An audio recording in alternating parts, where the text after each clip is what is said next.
σας. Συγγνώμη.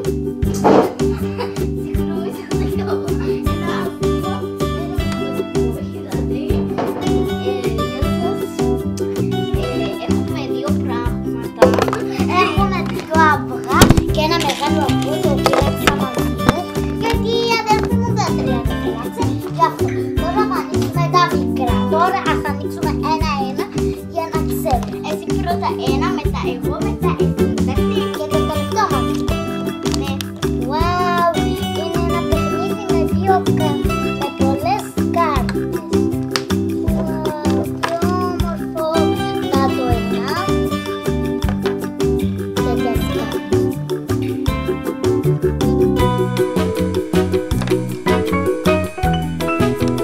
Έλα και αυτό.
Μένετε να το σάσουμε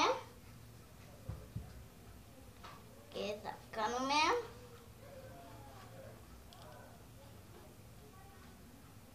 αδερφή μου.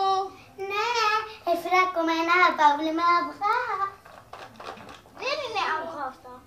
Το ξέρω, είναι κάτι surprise και να το δούμε. Άντε, bye bye.